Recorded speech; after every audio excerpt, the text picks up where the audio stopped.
जिन शासन में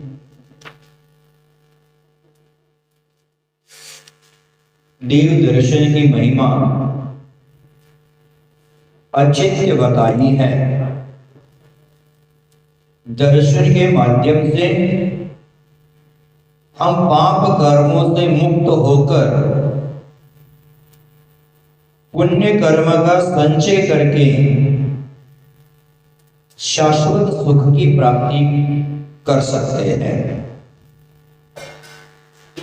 पूर्व क्लास में हमने जिन धर्म की महिमा, जिन दर्शन की महिमा क्या है, इसके बारे में अल्प सा विचार किया था। जिनेंद्र देव का साक्षात दर्शन अनंत उपवासों का फल देने वाला होता है। जिनेंद्र भक्ति है, वह हमें मुक्ति प्रदान कर देती है। इस प्रकार की चर्चा विगत चर्चा में हमने कर रखी।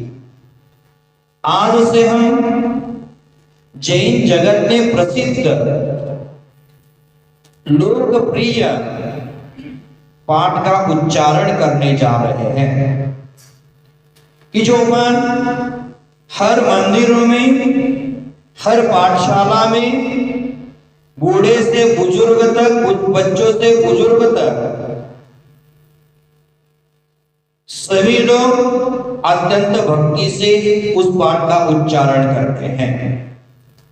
उसका पवित्र नाम है दर्शन पाठ। अब दर्शन पाठ भी अनेक प्रकार के हैं। जैसे कविवर्य बुधजन विरचित एक दर्शन पाठ है, उसका प्रारंभ तुम निर्गत मुझको मिली मेरी संपत्ति आज, कहां चक्रवर्ती संपदा, कहां स्वर्ग साम्राज्य। आपने कभी सुना होगा ये दर्शन पाठ। तुम निर्गत मुझको मिली मेरी संपत्ति आज, कहां चक्रवर्ती संपदा, कहां स्वर्ग साम्राज्य। तुम वंदन जिन देव जी, निज निर्जय मंगल होय, विघ्न कोटि तद विनट रे, लई सुहद सब लोय। ये कविवर्य बुधजन विरचित दर्शन पाठ, ये भी भगवान जी का दर्शन करते हुए हम बोल सकते हैं। और पंडित दौलत राम जी के द्वारा भी 16 काव्यों के माध्यम से एक दर्शन पाठ लिखा गया है। सकल न्याय तीरथ निजानंद रसलीन, सोजिनेन्द्र जयवंत नित हरि रस रस विहीन। ये भी एक पाठ है। आप छोटे बच्चों को सिखाते हैं, प्रभु पतित पावन में अपावन, चरण आयो शरण जी, यो विरद आपनिहार स्वामी, मीठ जामन मरण जी। तुम ना पिछान्यो आन मान्यो, देव विविध प्रकार जी, या मूर्ति से निज न जान्यो, रमन कीन्यो हितकार जी। ये भी दर्शन पाठ है। इस दर्शन पाठ का हम प्रातः काल में भगवान जी का दर्शन करते हुए करते हैं। प्रातः काल उठकर मंगलों को देने में समर्थ, पाप का नाशक, पुण्य की हेतु तथा सुर असुरों के द्वारा जिनके चरण कमल पूज्य है, ऐसी प्रतिमा का दर्शन करते हुए ये दर्शन पाठ बोला जाता है। आज हम संस्कृत में सुप्रसिद्ध पाठ दर्शन पाठ है, उसका उच्चारण करेंगे, उसका अर्थ जानने का प्रयास करेंगे। यह दर्शन पाठ वीतरागी जिनेन्द्र देव की वंदना, वीतरागी जिनेन्द्र देव की भक्ति, भगवान की स्तुति करते समय पढ़ा जाने वाला यह दर्शन पाठ है। अत्यंत सरल है, सुबोध संस्कृत भाषा में रचा गया है। इस पाठ में जिनेन्द्र दर्शन का फल क्या है, इसके बारे में वर्णन किया है। इस पाठ में जिनेन्द्र देव का स्वरूप क्या है, यह भी बताया है। और उसके साथ साथ अपने अंतःकरण की भावना, अपने अंतःकरण की अनुभूति को स्पष्ट रूप से प्रकट किया गया है इस पाठ में। तो हम पहले उसका उच्चारण कर लेते हैं, पुनः एक एक शब्द का अर्थ जानने का प्रयास करते हैं। शुद्ध उच्चारण करेंगे। पहले दर्शनम, दर्शनम, देव, देव, देवस्य। देखो देव शब्द है, देव, देव ऐसा नहीं बोलना है, एक ही मात्रा का भी उच्चारण निकलना चाहिए। एक ही मात्रा का उच्चारण नहीं निकलेगा तो हमारा पाठ शुद्ध नहीं होगा। शब्द है देव, बड़ा ए ओ, शिकायत है ना, पूर्व पाठ में हमारी चर्चा हुई थी। देव बढ़ाकर बोलना है, तभी जाकर स्वर और व्यंजन का यहाँ शुद्ध उच्चारण होगा। कोई भी पाठ करते हुए स्वर, व्यंजन, विसर्ग, अनुस्वार, ह्रस्व, दीर्घ, इन बातों का सूक्ष्मता के साथ विचार करना चाहिए, तभी जाकर पाठ की शुद्धता बढ़ जाती है। उससे मिलने वाला पुण्य है वह अपने आप बढ़ जाता है। तो देव, कई लोग क्या कहते हैं, दैव बोलते हैं, दैव। देख एक ही मात्रा को दीर्घ कर लेते हैं, दैव बोलते हैं। दैव का मतलब क्या होता है, भाग्य। यहां भाग्य का कोई रीजन ही नहीं, या देव बोलना चाहिए। कई लोग देव, दैव गड़बड़ी से हड़बड़ी से बोल देते, लेकिन हमें क्या बोलना है, ठीक से बोलना है। दर्शनम, देव, देव, देवस्य, देवस्य, देवस्य, दर्शनम, दर्शनम, पाप नाशनम, पाप नाशनम, दर्शनम, दर्शनम, स्वर्ग, स्वर्ग। बहुत सारे लोग यहाँ गलती करते हैं, स्वर्ग की जगह सर्ग बोलते हैं। सर्ग का मतलब होता है अधिकार। जैसे पहला सर्ग, दूसरा सर्ग पुराण ग्रंथों में आते हैं। जैसे महापुराण में 33वां सर्ग। सर्ग का मतलब होगा विभाग समझ लो, अधिकार समझ लो, अथवा अध्याय समझ लो। यहाँ सर्ग नहीं है, शब्द क्या है, स्वर्ग। माने स्पष्ट उच्चारण होनी चाहिए हमारी। स्वर्ग, सोपानम, सोपानम।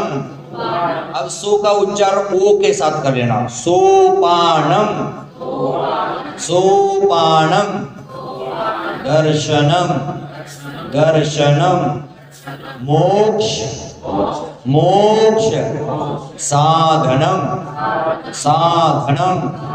देखो सो बोलते हैं ना, उस प्रकार हमारा मुंह ऐसा बनाओ, मुंह ओ। जब हमारे मुंह है ना, उस पर भी उच्चारण सही गलत होता है, तो हमारा वह उच्चारण सही हो, तो मुंह को थोड़ा गोल बनाओ, गोल जैसा। तो क्या, सोपानम, दर्शनम, मोक्ष साधनम। हम उच्चारण करेंगे, फिर आप करें। दर्शनम देव देवस्य, दर्शनम पापनाशनम,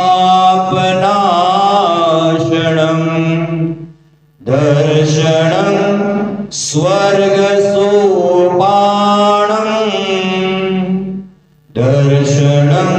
मोक्ष साधनम।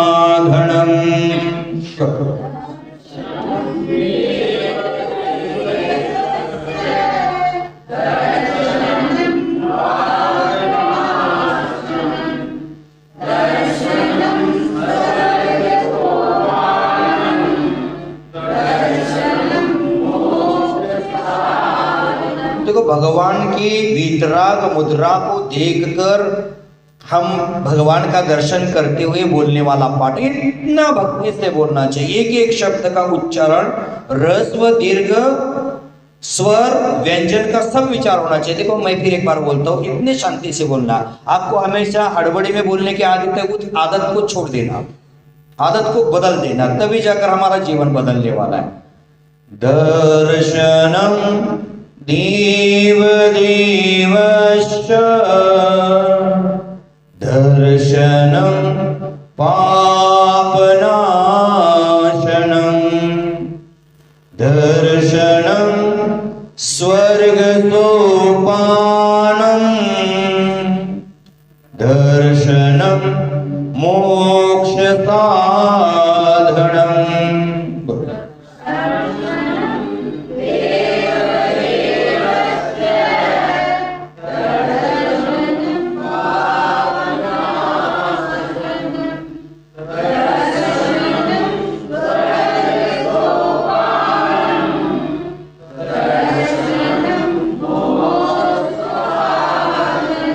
दर्शनम देव देवश्च, शॉर्ट नहीं करना है, अ का उच्चारण लंबा कर लेना, क्योंकि उसमें अ छिपा है ना, आधा य उसमें अ छुपा है तो पूरा य हो गया है। य लंबा, अ का उच्चारण वहां निकलना चाहिए। दर्शनम देव देवश्च, आपका निकलता है, ध्यान देकर बोलना। दर्शनम देव देवश्च दर्शनम पापनाशनम दर्शनम स्वर्ग सोपानम दर्शनम मोक्ष साधनम। बोलो।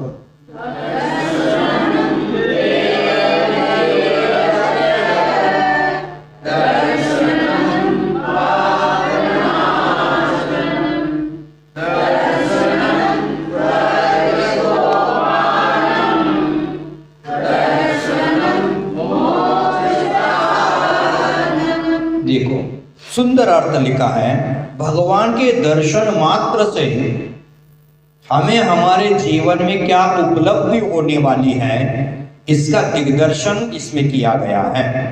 पहला शब्द है दर्शनम। अब दर्शन है, दर्शन का अर्थ क्या होता है? हाथ जोड़कर दर्शन करना, हमने ये लगा दिया, लेकिन दर्शन का अर्थ होता है अवलोकन, देखना। क्योंकि दर्शन है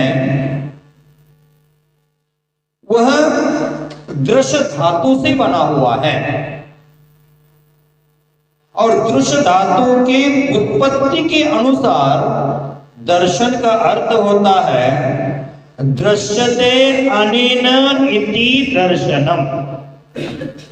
फिर से एक बार, दृश्यते अनेन इति दर्शनम, अर्थात जिनके द्वारा देखा जाए वह दर्शन है,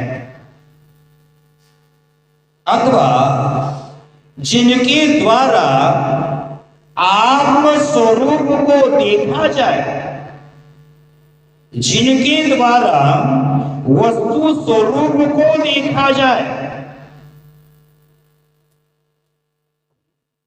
जिनके द्वारा दुख का स्वरूप देखा जाए और दुख के कारण को समझा जाए, सुख का स्वरूप देखा जाए और सुख के कारण को देखा जाए, उसे कहते हैं दर्शन। समझ गए? हमने मात्र हाथ को जोड़ देना, उसको दर्शन समझा है, लेकिन दृश्यते अनेन इति दर्शनम, माने देखा जाए उसको दर्शन कहते हैं। अब प्रश्न हमारे मन में उठता है, हम क्या देखें और यहां किसे और किसके द्वारा देखने की बात है। पहले हमें देखना किसे है और किसके द्वारा देखना है, इसकी चर्चा है। सामान्यतः देखा जाए तो हम अपनी आंखों के द्वारा बाह्य जगत को, बाह्य पदार्थों को देखते हैं, पर वस्तु को देखते हैं। इसे ही हमने आज तक दर्शन कहा है, अथवा इसको दर्शन कहते हैं। यहां दर्शन पाठ में दर्शन शब्द आया है, वो देव दर्शन के विषय में है, या देव दर्शन का विषय चल रहा है। यहां सामान्य आंख द्वारा वस्तुओं को देखने का विषय नहीं है, वरना सूक्ष्म दृष्टि के द्वारा सामान्य वस्तुओं को और उसके पीछे के सत्य को देखना है। हम सामान्य वस्तु को देखना इसका अर्थ ही नहीं, हम एक विशेष वस्तु को देख रहे हैं, सूक्ष्म दृष्टि से देख रहे हैं, और उसके पीछे के राज को देख रहे हैं, उसके पीछे के सत्य को देखना है। हम भगवान का अवलोकन कर रहे हैं, उसके पीछे क्या सत्य है? वो वितरागी है, वो सर्वज्ञ है, वो हितैषी है, वो अनंत गुणों के भंडार है, वो अनंत चतुष्टय से युक्त है, वो पंच कल्याणकों की विभूति से सहित है, वो समोशरण से सहित है, अथवा अंतरंग बहिरंग लक्ष्मी से विभूषित है। इससे आगे जाकर हमें भगवान के स्वरूप को देखना है, और भगवान के स्वरूप को देखते देखते हमारे निज स्वरूप का अवलोकन करना है। यह है दर्शन शब्द का अर्थ। बंधुओं, दर्शन, जिनेंद्र देव का दर्शन मात्र दर्शन नहीं है। दर्शन वह ज्ञान है जो परम सत्य और सिद्धांतों की ओर और उनके विवेचनों के कारणों का विवेचन भी करता है। माने दर्शन का यह अर्थ है कि वह ज्ञान का, परम सत्य का, सिद्धांतों का विवेचन करता है। जिनेंद्र दर्शन सत्यार्थ की परख करने के लिए एक दृष्टिकोण है। दार्शनिक चिंतन मूलतः जीवन की अर्थवत्ता की खोज का पर्याय है। हमने आज तक जीवन के अर्थवत्ता को जाना ही नहीं है, जीवन के महत्व को समझा ही नहीं है। देव दर्शन उस विद्या का नाम है जो सत्य एवं ज्ञान की खोज करता है। जिनेंद्र देव का दर्शन और उसका व्यापक अर्थ है। जिनेंद्र देव के दर्शन के अर्थ, दर्शन तर्कपूर्ण हो, विद्यापूर्ण हो और कर्मबद्ध विचार की कला है जिनेंद्र देव का दर्शन। इसका जन्म अनुभव एवं परिस्थिति के अनुसार होता है। हम अनुभव ही नहीं करते जिनेंद्र देव का दर्शन करते हुए, हमारे पास सूक्ष्म दृष्टि आई ही नहीं है, तो हम सूक्ष्म दृष्टि से अवलोकन नहीं करने के कारण हम दर्शन का सही जो पुण्य लाभ लेना है वो नहीं ले पाते हैं। तो यहाँ दर्शन शब्द का अर्थ क्या है? अवलोकन। और जहां सम्यक दर्शन का शब्द आएगा वहां अवलोकन नहीं लगेगा, वहां दर्शन शब्द का अर्थ श्रद्धा लगेगा। यथार्थ श्रद्धा, समीचीन श्रद्धा शब्दार्थ वहां हो जाएगा। यहाँ क्या शब्द है? अवलोकन। जिस प्रकार आप मुझे अवलोकन कर रहे हैं, उसी प्रकार किसका अवलोकन करना है हमें? जिनेंद्र देव का। तो यहाँ कहते हैं दर्शनम देव देवश्च, देवों के भी देव। अब देव चार प्रकार के होते हैं, देव, कुदेव, अदेव और देवादिदेव। हमारे लिए पूज्य कौन है? देव है, जो देव गति के देवों को देव कहते हैं। जिनको देव नाम कर्म का उदय है उनको देव कहा। कुदेव जो कपोल कल्पित है वो कुदेव है। अदेव जिसमें देव नहीं है लेकिन हमने देव की धारणा बना ली है। जैसे चौखट की पूजा करते हैं, गजपट्टी की पूजा करते हैं, ताले की पूजा करते हैं, कैंची की पूजा कर देते हैं, और कल किसी लोगों ने पैसे की पूजा कर ली होगी। ये सब अदेव की श्रेणी में आते हैं। देव नहीं है लेकिन हमारे भ्रमिक बुद्धि के कारण उसमें हमने क्या कर दिया? देव की कल्पना बना ली है। तो यहाँ पूज्य हमारे लिए कौन है? 4 नंबर के देवादिदेव। सभी देवों की भी वो देव है। तो दर्शनम देवदेवस्य, हमें किसका दर्शन यहाँ करना है? देवादिदेव वीतरागी देव का दर्शन करना है। कई जिन मंदिरों में सरागी देवी देवता भी विराजमान होते हैं, लेकिन हमारे लिए वंदनीय कौन है?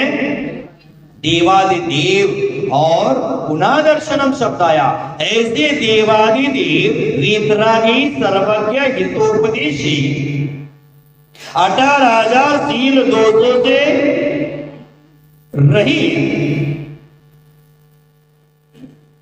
जो अनंत चतुष्टय से युक्त है, ऐसे देवादि देवों का दर्शन क्या करता है?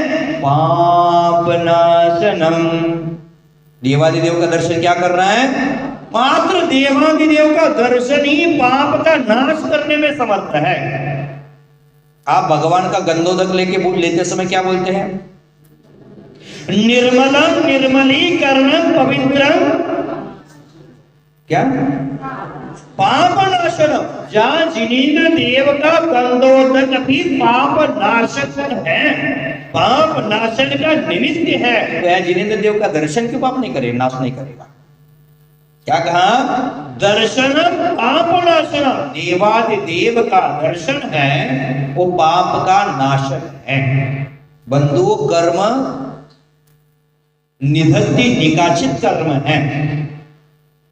कर्म द्रव्य कर्म, भाव कर्म 9 कर्म है। कर्म घाती कर्म, अघाती कर्म है। ये निधत्ति निकाचित कर्म है।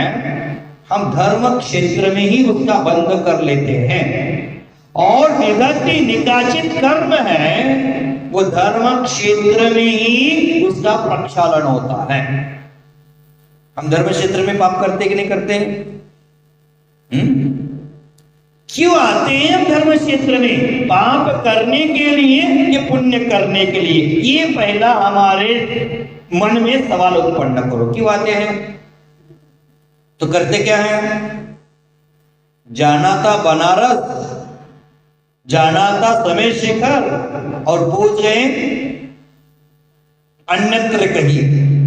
तो हम यहाँ पाप करने नहीं पुण्य करने आए हैं।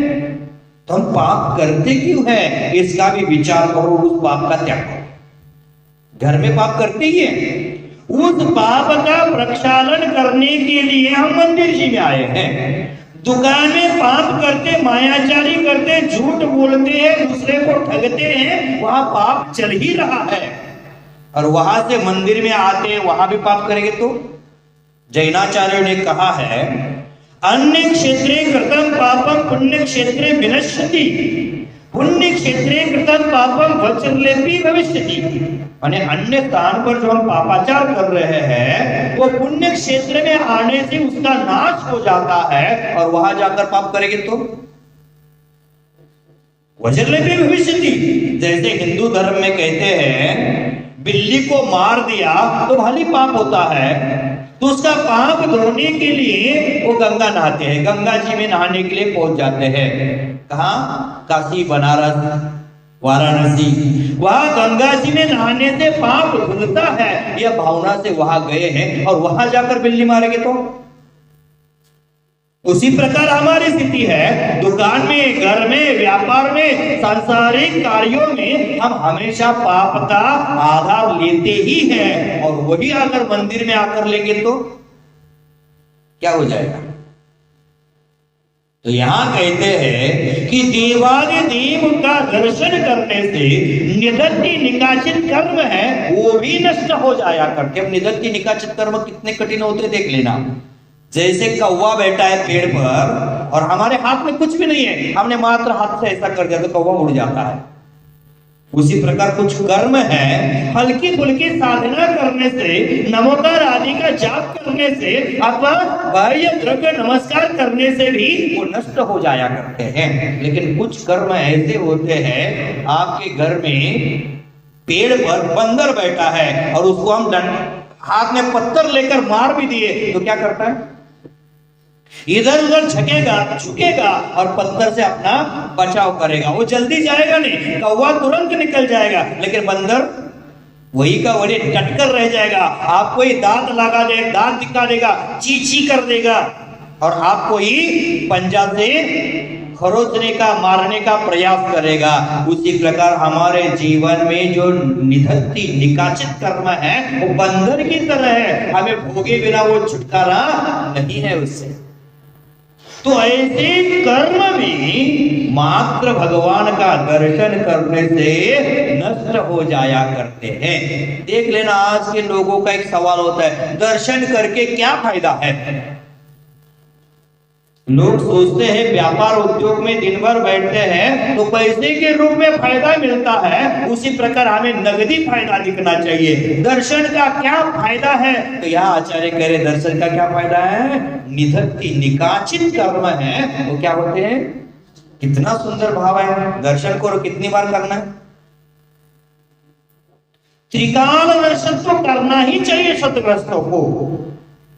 लेकिन हम एक बार सुबह हेलो हाय करके गए तो दूसरे बार दिन हेलो हाय करने आते हैं। हम है 3 बार भोजन करते हैं तो भगवान का दर्शन भी 3 बार करो। एक बार करते उसमें भी झंझट 1000।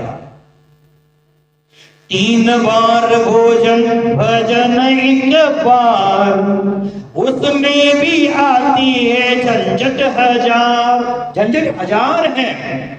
कर निर्वाण लड्डू के समय में हमने देख लिया कि पूरा मंदिर पूरा हाउसफुल होकर बाहर आंगन में लोग बैठे थे। और रोज सोचते हैं कि दुनियान सभा ने इतना बड़ा मंदिर क्यों बनाया होगा, लोग दिखते नहीं। लेकिन कल इतने लोग थे, आपका मंदिर भी छोटा सा हो गया। कल हमने 2019 में और 2021 के चातुर्मास में जिन चेहरों को देखा नहीं था उन चेहरों को भी देख लिया। लेकिन वो पूजा करते समय नहीं, लाइसेंस लेने आए थे। इतना इधर गपशप करने बैठे, अंदर पूजा चल रही है, गपशप चल रही है और जैसे निर्वाण कांड शुरू हो गया, बना बनाया लड्डू चढ़ाना है और नाश्ते का लाइसेंस लेना है। तो देवादिदेव का दर्शन है, उसमें हमें फायदा नहीं दिखता, लेकिन फायदा क्या है? पाप नाशन।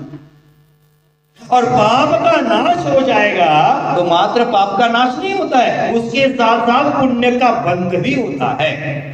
और वह पुण्य का बंध है हमें सांसारिक सुख भी देता है, वह पुण्य का बंध है अच्छी गति भी देता है। तो आगे कहा दर्शनम स्वर्ग सोपानम।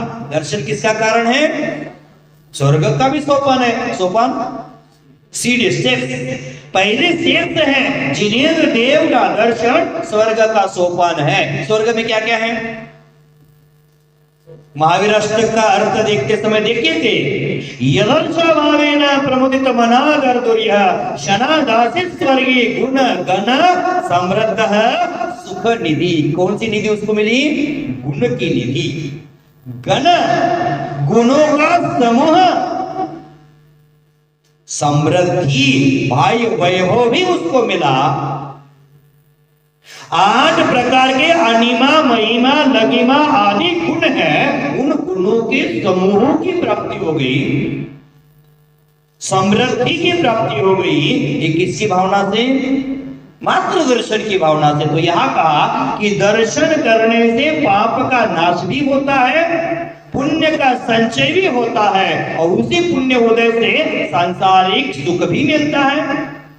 अभ्युदय सुख की भी प्राप्ति होती है और परंपरा से निश्चय सुख भी प्राप्त होता है। अब अभ्युदय सुख जो लौकिक वस्तु के माध्यम से सुख मिलता है वो अभ्युदय सुख है। जो स्वर्गों के देवों के पास अभ्युदय सुख है, चक्रवर्ती के पास अभ्युदय सुख है, आप हमारे पास जो सुख है वो अभ्युदय सुख है। और जो मोक्ष में सुख है वो निश्चय सुख है, वो शाश्वत सुख है। तो जिनेंद्र देव के दर्शन से पाप का नाश हो गया, पुण्य की प्राप्ति हो गई, परंपरा से स्वर्ग मिल गया। और स्वर्ग से की परंपरा से क्या मिलेगा? आगे कहा मोक्ष साधनम। जिनेंद्र देव का दर्शन क्या है?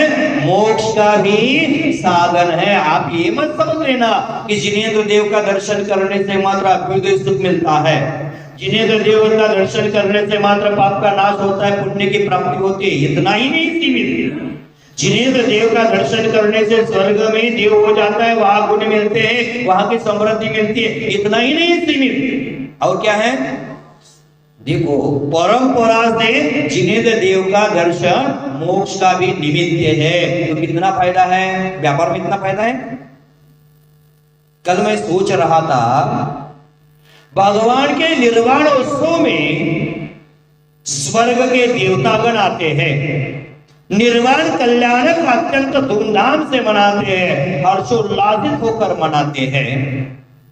भगवान के जन्म कल्याणक के पहले से लेकर गर्भ कल्याणक में वो डेली रत्नों की वृष्टि करते हैं। मेरा चिंतन कल चल रहा था, भगवान के कल्याणकों में अपने द्रव्य का उपयोग करते हैं देव के स्वर्ग के देवतागण।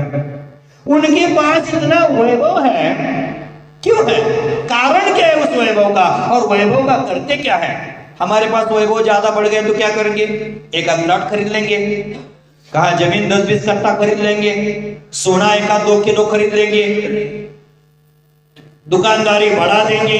लेकिन स्वर्ग में ना दुकानदारी है, ना सोना है, ना उनका बच्चा का शादी करना है, ना घर बनवाना है, ना फ्लैट लेना है, ना भवन बनवाना है। उसके पास इतना पैसा करते क्या है? दर्शन की भावना से स्वर्ग मिल गया, स्वर्ग की संपदा मिल गई, और उसके जवाब में निकल गया जवाब, जो पुण्योदय से स्वर्ग की संपदा मिली और मिली हुई संपदा का पुनः भगवान के कल्याणकों में प्रयोग किया। मैंने क्या किया? धर्म में उसका उपयोग कर लिया, और धर्म में उपयोग कर लिया मिली संपत्ति का, तो पुनः परंपरा से मोक्ष का साधन हुआ। और हमारे पास मिली संपत्ति है, उसका उपयोग हम धर्म के लिए नहीं कर रहे हैं, भोग के लिए कर रहे हैं, और उसके कारण हमें क्या मिलने वाला है? फिर दीर्घ संसार मिलेगा। अथवा जैनाचार्य उमा स्वामी महाराज ग्रंथराज तत्वासूत्र जी में कहते हैं, पौवारंभ परिग्रह नारकायुष। ज्यादा आरंभ, ज्यादा परिग्रह करने से क्या हम समझते हैं? एक दुकान की 2 दुकानें कर ली, बहुत पुण्य है। लेकिन जैनाचार्य कहते एक दुकान की दूसरी दुकान कर ली, एक फैक्ट्री की दूसरी फैक्ट्री कर ली, तो आरंभ बढ़ा दिया। आरंभ बढ़ाना दुर्गति का निमित्त बन गया। हमें लगता है हमारे पास लाखों रुपए से हमने व्यापार शुरू कर लिया था, आज करोड़ों हो गए, हमारा बहुत पुण्य है। लेकिन जैनाचार्य कहते हैं ज्यादा परिग्रह दुर्गति का निमित्त बनता है। और वो जो मिला हुआ पुण्य के उदय से परिग्रह है, उसका अगर हम धर्म में प्रयोग करते हैं, दया दान में प्रयोग करते हैं, परोपकार के लिए इसका उपयोग करते हैं, तो वही हमारे लिए परंपरा से स्वर्ग और मोक्ष का निमित्त बन सकता है। लेकिन हम कहाँ प्रयोग करते हैं? हमारे लिए मिले हुए वचन है, हमारे लिए मिली हुई दृष्टि है, हमारे लिए मिला हुआ मन है, उसका प्रयोग हम कहाँ कर रहे हैं? हमारे लिए मिला हुआ धन है, उसका प्रयोग हम कहाँ कर रहे हैं? हमें यह सोचना चाहिए। तो जैनाचार्य ने इसलिए क्या कहा? जिनेंद्र देव का दर्शन, कौन से देव है वो? देवों के भी देव है, जिनके चरणों की सब इंद्र पूजा करते हैं, ऐसे देवादिदेव वीतरागी देव का दर्शन पाप का नाशक है, उसके साथ पुण्य का निमित्त है। जिनेंद्र देव का दर्शन स्वर्ग का पहला स्टेप है, सोपान है, पहली सीढ़ी है। और जिनेंद्र देव का दर्शन परंपरा से मोक्ष का साधन है। समझ गए? कोई अर्थ छुपा है, छूटा है? इतना सुंदर अर्थ है। हम कैसे बोलते दर्शन? दर्शनम देव देवस्य दर्शनम पापनाशनम दर्शन सुरसोपानम दर्शनम मोक्ष साधनम दर्शनम जिनेन्द्राणाम जागराणम चौंदर्य। या क्या बोलते पता ही नहीं चलता है। ये भाव होना चाहिए। मोक्ष का साधन है वो। दर्शन शब्द इसमें कितनी बार आया? 4 बार आया। एक देवादि देव का महत्व बताने के लिए, दूसरी बार पाप का नाशक बताने के लिए, तीसरी बार स्वर्ग का सोपान बताने के लिए, और चौथी बार बारंबार नमस्कार करो, बारंबार नमस्कार करो। क्योंकि दृष्टम जिनेंद्र भवनम भवतापहारी, दृष्टाष्टक सूत्र में कहते हैं जैनाचार्य, दृष्टम जिनेंद्र भवनम, भवन माने चैतालय, मंदिर।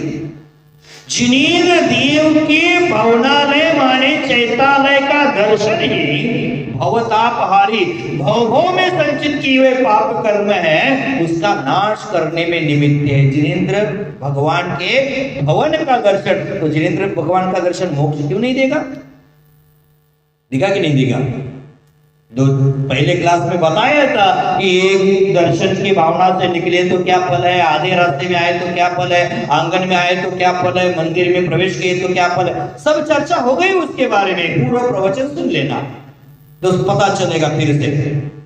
तो यहाँ कहते हैं कि जिनेंद्र देव का दर्शन है वो भवतापहारी, भव का संताप नष्ट करने वाला है। जिनेंद्र देव का दर्शन शिक्षालय है, भिक्षालय नहीं।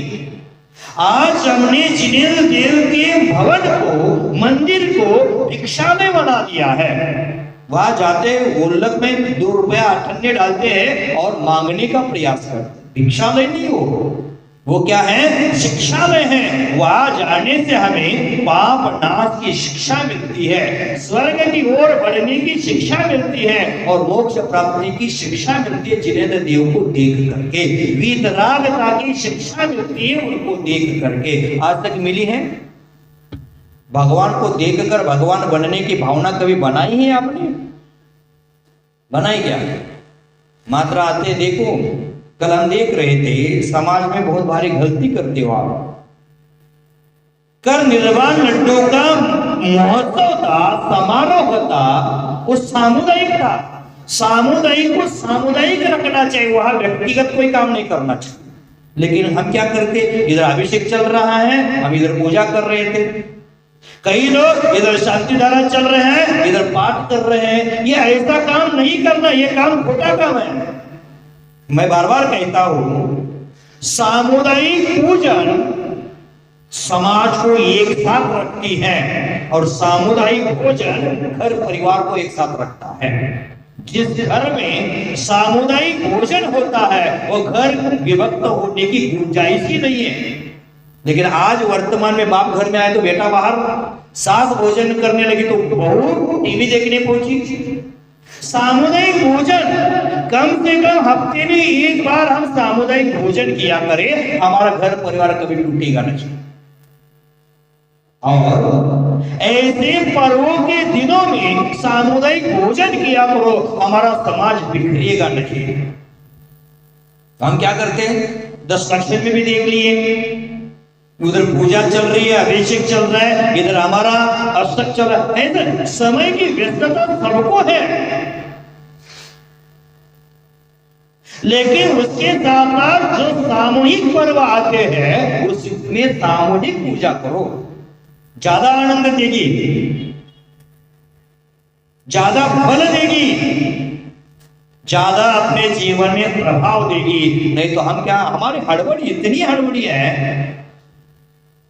आज का व्यक्ति करिष्यामि करिष्यामि इति चिंतया मरिष्यामि मरिष्यामि इति विस्मया, हम ये करेंगे वो करेंगे ऐसा सोचते सोचते हम एक दिन मरने वाले यही भूल गया है।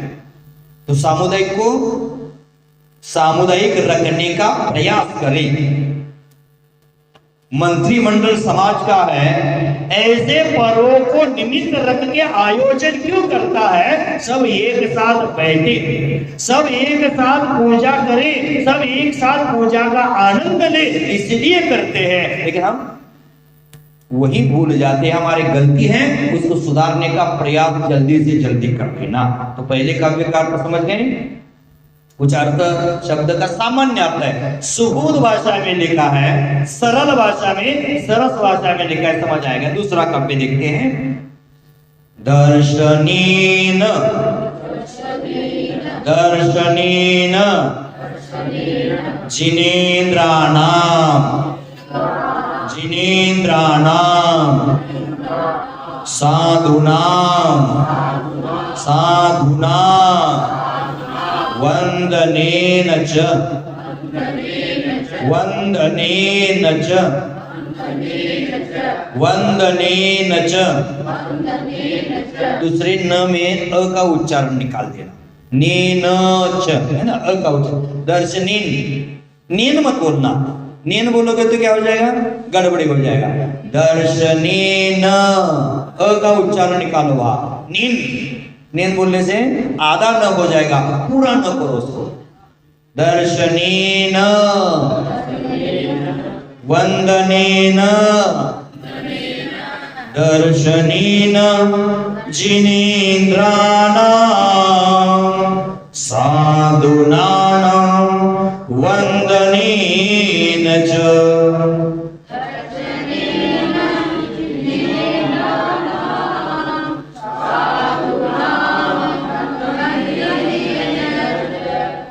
नचिरम नचिरम, नाचिरम नहीं बोलना है, बहुत सारे लोग नाचिरम बोलते हैं। न चिरम शब्द क्या उच्चारण करना है, न चिरम, नाचिरम नहीं, न चिरम, न चिरम तिष्ठति, तिष्ठति नहीं, ठ ठ ठ का उच्चारण करना, तिष्ठति तिष्ठति तिष्ठति नहीं, तिष्ठति। क्या उसमें क्या गड़बड़ है? तिष्ठति तिष्ठते पाठ भेद है, ज्यादा अंतर नहीं आएगा, ठही होना चाहिए। नहीं, उनका क्या ते और ती, इसके बारे में चल रहा है, ते ती के बारे में चल रहा है, कोई ज्यादा भेद नहीं, दोनों बोल सकते, कोई अशुद्ध नहीं है। नचिरम तिष्ठति पापम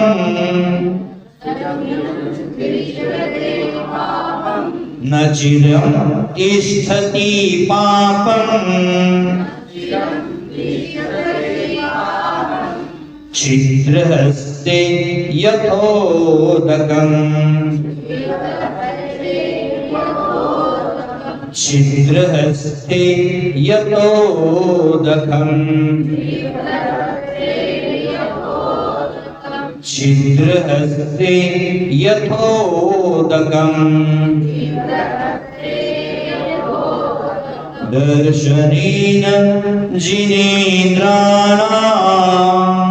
साधूनां वन्दनेन च न चिरं तिष्ठति पापम् छिद्रहस्ते यथोदकम्।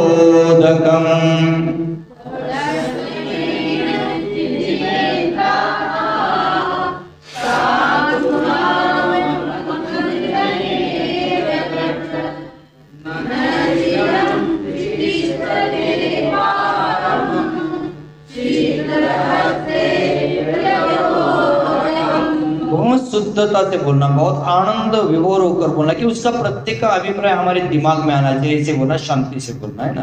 मैं एक बार और एक बार बोलता हूँ, एकदम शांति से। दर्शनेन जिनेन्द्राणां साधूनां वन्दनेन च न चिरं तिष्ठति पापं छिद्रहस्ते यथोदकम्।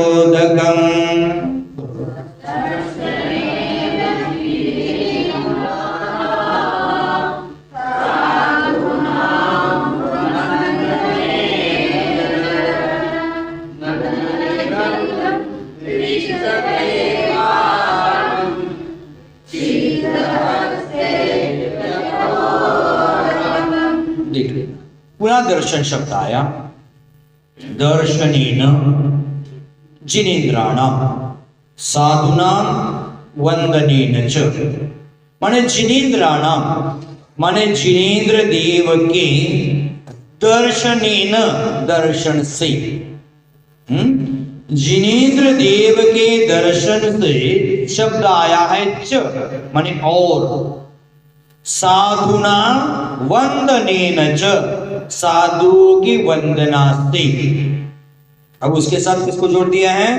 साधु।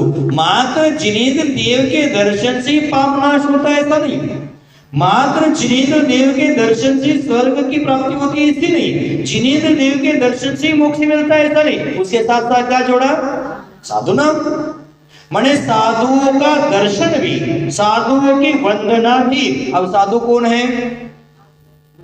आचार्य उपाध्याय साधु तो है ही, लेकिन छठे गुणस्थान से लेकर 13वें गुणस्थान तक जितने भी मुनिराज है वह सब साधु ही है। साधु के भेद हैं, साधु है, ऋषि है, मुनि है, अनगार है, अथवा पुलाक बकुश आदि है।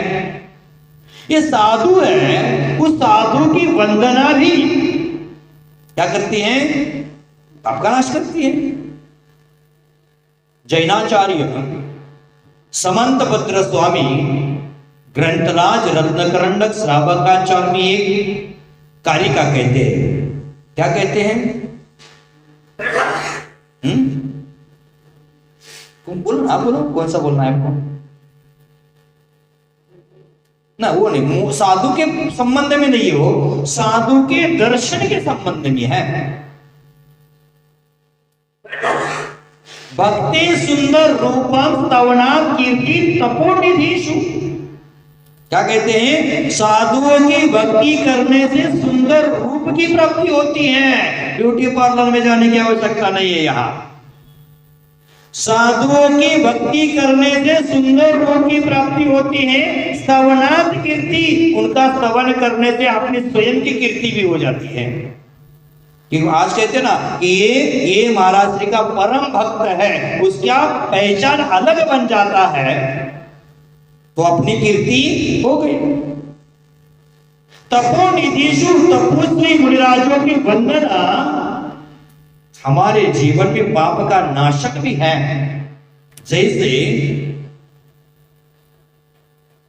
महावीर भगवान का जीव दो चारण वृत्तिधारी मुनिराज के सामने जाकर बैठा, उनका उपदेश सुना, और उपदेश सुना तो बिना दर्शन का सुना होगा क्या? सम्यक दृष्टि जीव है, वो दर्शन करेगा ही करेगा कि नहीं करेगा? सम्यक दृष्टि जीव है, हर समय में अपने अभिप्राय को ध्यान में रखकर ही कार्य करता है। आत्म कल्याण का अभिप्राय उसके ध्यान में हमेशा रहता है। चक्रवर्ती भरत चक्रवर्ती शायिक सम्यक दृष्टि था, और शायिक सम्यक दृष्टि होकर भी उन्होंने लड़ाइयां कर ली, और उनको शायिक सम्यक दृष्टि कैसे कहेंगे? ऐसा सवाल हमारे मन में उत्पन्न होता है। लेकिन उस समय तलवार चलाते समय भी वह धर्म का स्वरूप नहीं भूला था। यहाँ जिनेन्द्र देव का दर्शन के साथ साथ साधु का दर्शन उस शेर ने भी कर लिया है, तभी जाकर उपदेश सुनने को मिला है। और वह उपदेश सुनने के निमित्त उसको क्या हो गया? सम्यक दर्शन की प्राप्ति हो गई। सम्यक दर्शन की प्राप्ति का अर्थ है मोक्ष का रिजर्वेशन बना लिया, मोक्ष का टिकट बना लिया। वही जीव उस दर्शन के प्रभाव से क्या हो गया? अंतिम तीर्थंकर हो गए। भगवान महावीर स्वामी जी हो गए, जिनका निर्वाण कल्याण उत्सव कल हमने धूमधाम से मनाया। और वही जीव जब यशोधर मुनिराज के गले में मरा हुआ सर्प डाला तो क्या हो गया? श्रेणिक राजा की कथा आपको पता है। वही श्रेणिक राजा ने साधु के गले में पूर्व में मरा हुआ सर्प डाला, पूर्व पर्याय में, पूर्व काल में, तो क्या हुआ? नरकायु का बंध हो गया। भले वो भगवान के समोच्च चरण में प्रधान श्रोता बना, भगवान की भक्ति करने के प्रभाव से उन्होंने तीर्थंकर प्रकृति का बंध भी कर लिया, लेकिन साधु पर उपसर्ग करने का जो पाप था वो नष्ट नहीं कर पाया। साक्षात भगवान की भक्ति भी साधु निंदा, साधु उपसर्ग का पाप है, वो नष्ट नहीं कर पाई। साक्षात हम तो परोक्ष रूप से भगवान की यहां भक्ति कर रहे हैं, तो हम साधु की निंदा क्यों करें?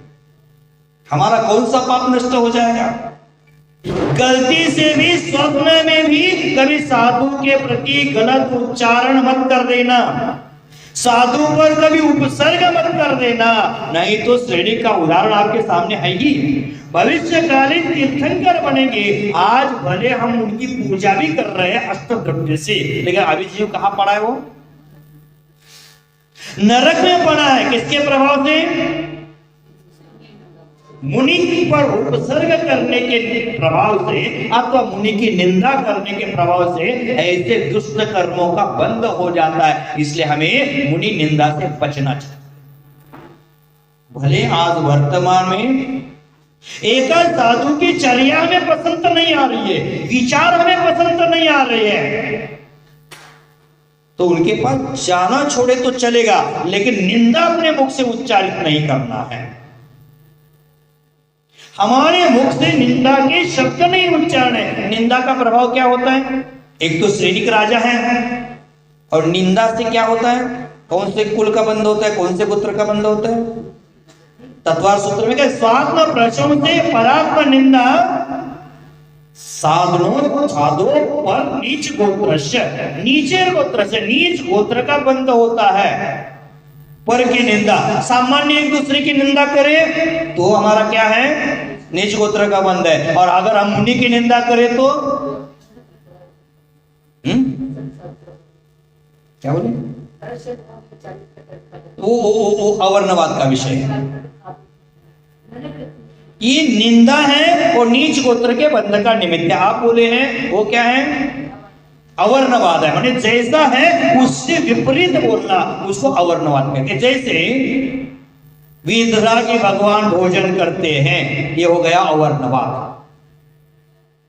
जिनवानी में स्वर्ग के देवता को परम उच्च माना है, ये हो गया अवर्णवाद।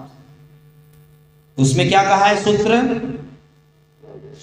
केवली शुद्ध संग धर्म देवावर्णवादो दर्शन मोहस्य, वो दर्शन मोहनीय कर्म के बंध का निमित्त कहा है। और यहां चर्चा नीच गोत्र के बंध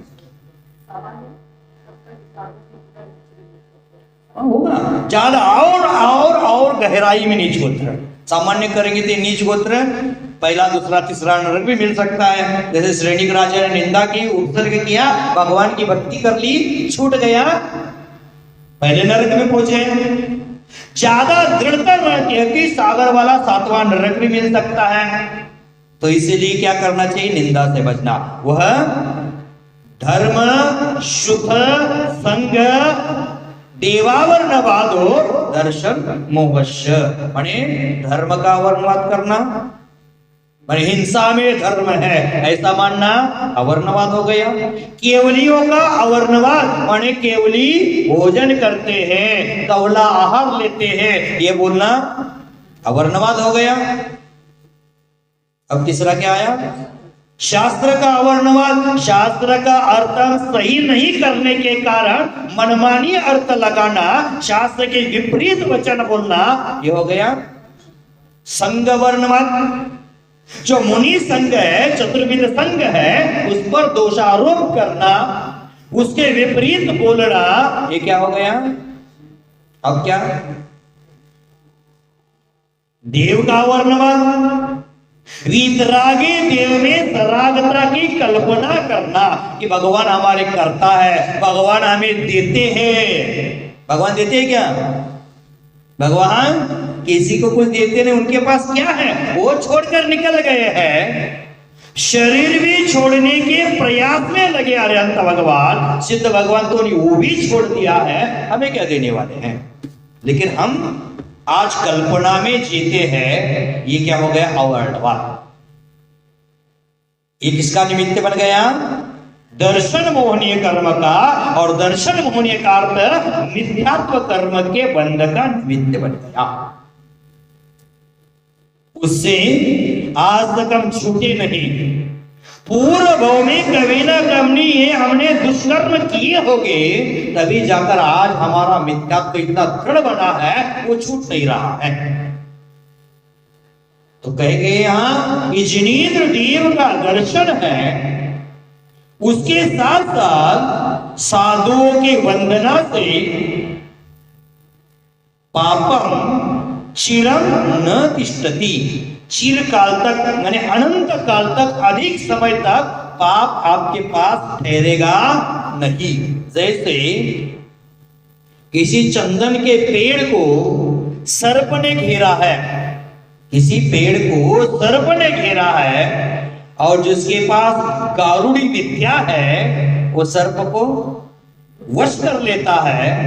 अथवा जो बीन बजाता है, वो बीन के माध्यम से मदारी उस सर्प को, उस पेड़ को जो लपेटा है उसको अलग कर देता है। उसी प्रकार ये हमारे आत्मरूपी चंदन के पेड़ को दुष्ट कर्म रूपी सर्प ने लपेटा है। तो हमारे पास जिनेंद्र देव की कारुणी विद्या अथवा जिनेंद्र देव के साथ साथ साधु वंदना की भावना रूपी बीन बजा रहे हैं, तो हमारे आत्म रूपी चंदन के पेड़ को लगा हुआ मिथ्यात्व का दुष्ट कर्म का सर्प है, वो अपने आप भाग जाता है।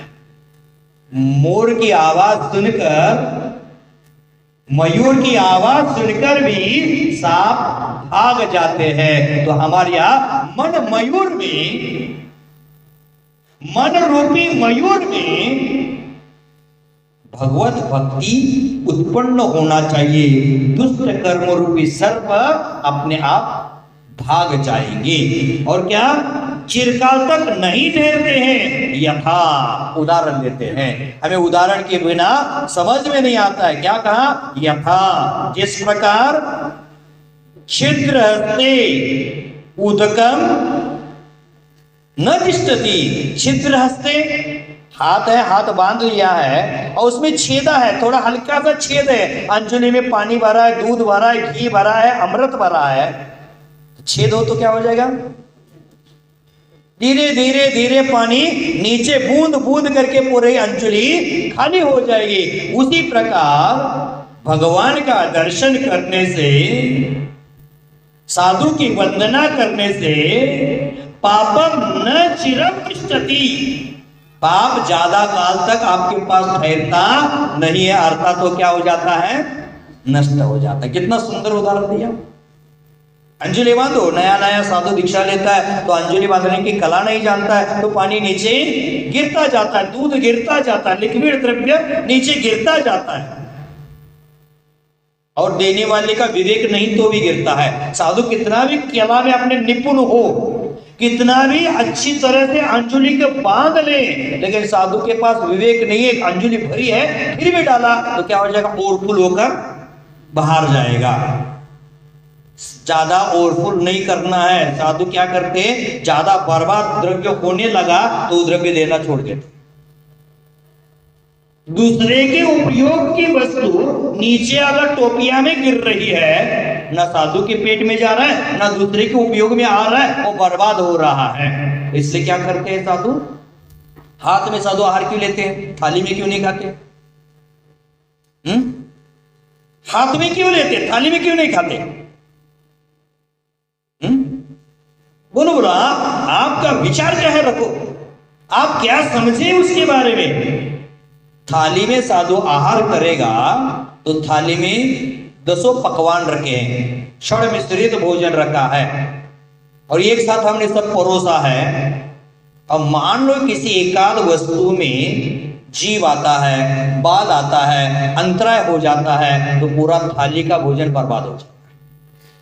वो बर्बाद ना हो इसलिए साधु हाथ में आहार करते हैं। हाथ में जितना द्रव्य आएगा उसमें जीव आएगा, उतना ही व्यस्त हो जाएगा, बाकी सब सुरक्षित। इसलिए साधु हाथ में आहार ले लेते हैं और हम विवेक रहित होकर श्रावक अगर ओरपुल होता है इतना डाल देते तो बर्बाद तो हो ही रहा है। इसी अपेक्षा से साधु क्या करते थे? वो वस्तु लेना बंद कर लेते और बारंबार हो रहा है तो अंतराय भी करेगी। ये आपका विवेक है। श्रावकों को दान देते समय विवेक नाम का गुण भी होना चाहिए। तो यहाँ न चिरं तिष्ठति पापम, दीर्घ काल तक वो पाप नहीं रहता है। कैसे नष्ट हो जाता है? छिद्रहस्ते यथोदकम, माने जैसे हाथ बांधा हुआ है उसमें छिद्र है, छिद्रहस्ते उदकम यथो उदकम, जैसे जल है निकल जाता है उसी प्रकार वो पाप भी नष्ट हो जाए। कितना सुंदर अर्थ। हम दर्शन करते कभी ये भावना मन में उत्पन्न हुई थी, ये भावना उत्पन्न करके दर्शन, इतना सुंदर अर्थ है। आगे आचार्य भगवान और कहेंगे कि जिनेंद्र देव का दर्शन है जन्म जन्मांतरों के पाप नष्ट कर। क्या बोले? माना जाता है। इसके राइटर रचयिता पूज्यपाद स्वामी माने जाते हैं, वो 6वीं से 8वीं शताब्दी में हुए थे। अब उसके बारे में कहीं रेफरेंस नहीं मिलता इसलिए माने जाते हैं, ऐसा शब्द बोले। हम विद्वानों के द्वारा सुने हैं, हमारे से सीनियर हैं उनके द्वारा सुने हैं। किसके द्वारा लिखित है? ये रचित है। मैंने इसका पहले जो भी शास्त्र आदि करना है उसको पहले कवि का नाम छुपाना नहीं चाहिए, बोलता जरूर मैं। जैसे पिछला काव्य बोले उसमें बोले थे भागचंद जी के द्वारा लिखा, लेकिन आज नहीं बोले थे। क्यों नहीं बोले थे? माना जाता है, माना जाता है, इसलिए उस शब्द का प्रयोग मैंने जानबूझकर डाला था, है ना? समझिए। जैसे बाकी कवि हमने बोले कि बुद्धजन के द्वारा विरचित है, दौलत राम जी के द्वारा विरचित है, ये तो मैंने प्रयोग किया था। ये न करने का कारण माना जाता है। ठीक है, समझे? तो ये दर्शन पाठ है। इसके तीसरे काव्य में कहेंगे कि जन्म जन्म के पाप ही भगवान का दर्शन करने से नष्ट हो जाया करते हैं। वो हम कल की चर्चा करेंगे।